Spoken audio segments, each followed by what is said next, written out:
Hi, my name is Max and I love cardboard. And in this video, I want to talk about how to make use of social media as a designer. I'm pretty sure for many of you out there, you've been wondering, how can I use my social media presence in order to grow my audience and become more visible? And that's a real challenging task at times, because following the rules of social media is kind of like following a set of rules that you don't actually know, because nobody really knows how the algorithms operate except the companies who make them. But I gained quite some experience over the last couple years, and I found out that there are actually a few things that work, whether I like them or not, but at least for us, for notebook design, they work pretty well, and I do want to share them with you. Of course, I assume that as a designer, you are actually interested in having a functioning social media presence, because of course it extends your visibility. It gives you the chance to communicate with people, which is especially important as your business grows. But also, once you have a project with a company like we had with Volvo, for example, where the client at the end of the project wants to tag you in it, they need something to tag, right? And if you don't have a social media presence, there's nothing to tag. So that would defeat the purpose. And in that sense, it does make a lot of sense. But of course, the problem is, I mentioned already, the algorithm behind it.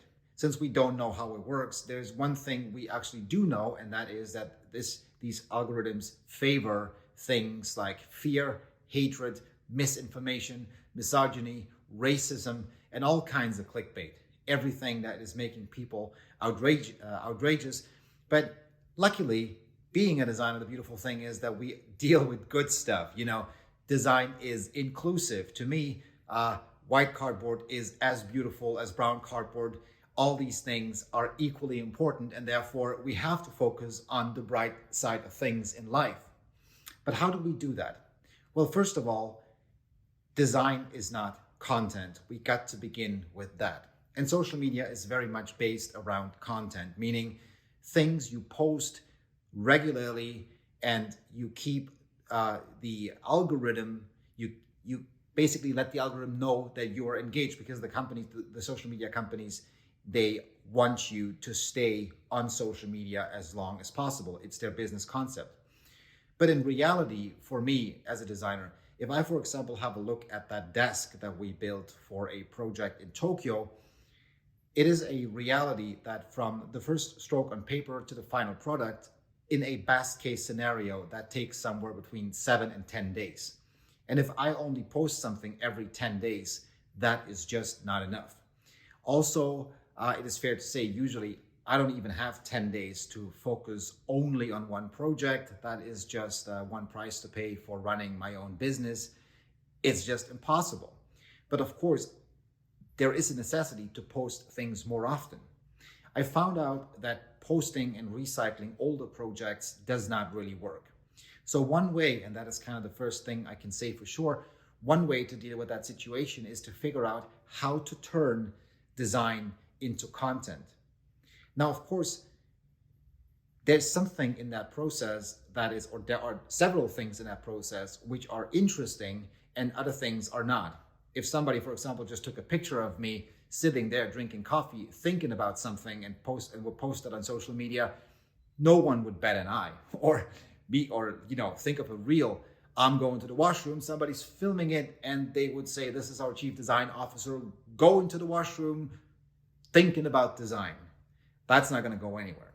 But of course, there are steps in the overall process, like, for example, the steps that we take when we prototype something, or even sometimes when we draw something, or when we assemble a prototype, which can be very interesting to some people who look for ways to improve certain things, and then it's valuable for them to see how we actually do it. And it doesn't really matter whether we do that as a picture or as a video, even though videos generally work way better than pictures. But there is some kind of information in there, and it also can be fun to make these informations, additionally fun by a certain narration or by background information that you give. But that is one way to actually create content. And then at the end of that process, you also show the final design. And this is one approach that I also like very much, because it gives our followers some view behind the curtain where they actually can see how the magic happens, right? And since I'm somebody who likes to share information, because I don't believe that anything that has any value was ever made in secret, but is also always a process of collaboration, I think that is a good thing. Another way to do it is to simply pay for it. You've probably seen it. There are quite a lot of offers by these companies like Meta that would constantly tell you to promote content and to pay for it.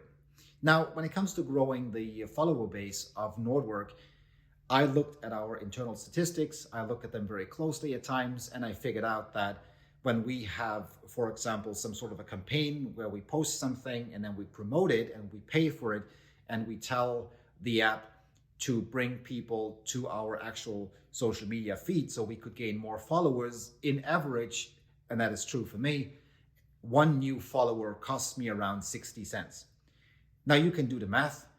It could be more, it could be less for you, depending on who you target, and the whole thing around targeting people, it's a kind of a thing in its own.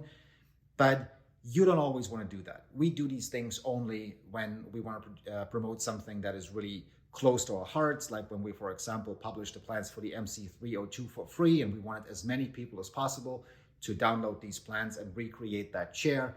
That is something we would promote and pay for it. Or when we do a project that we believe is so valuable and it's so wonderful that we really want to share it with as many people as possible, that's another way. But generally, I'm not somebody who like to have Mark Zuckerberg standing right behind me with a knife in his hand and telling him, if you don't pay, I'm going to make you invisible. And unfortunately, that is something that happened lately. And I've been talking to other designers, and they reported the same thing, that their visibility has gone down significantly. And I don't know, but I kind of assume it has something to do with Meta's strategy to create more revenue, since they are kind of in trouble right now. But again, paying for it is a viable option. Now, the most interesting option in my eyes actually is to work with curated pages. Now, I already told you, or you already know yourself, there is a difference between design and content. And these pages, like for example, Design Wanted, which by the way is not paying for this video, nor do we have any business relationship with them. I just want to use them as an example because I think they're doing a very good job. These pages like Design Wanted, they curate designs from other creators, and then they basically turn it into content this way. So they always have some fresh stuff on their site.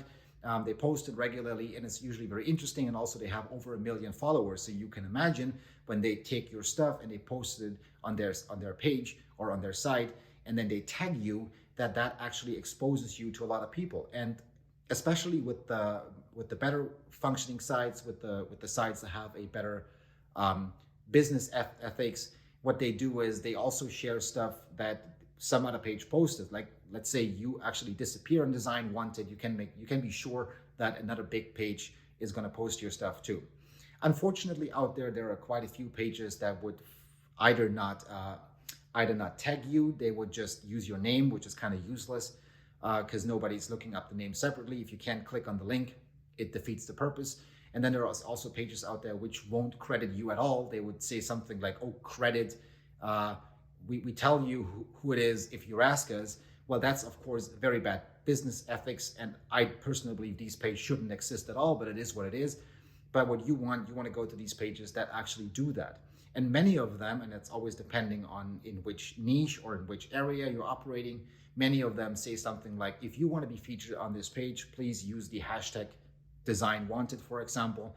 And you should just have a list of these hashtags that you can use so you can raise some attention for these pages. It sometimes takes days or even weeks for them, and sometimes they never do anything, but it is surely one thing that you should keep in mind. And of course, creating a social media presence, especially a social media presence that works, it is more a long game. It is an investment in the future. It is something that you have to build up over time. There is no shortcut.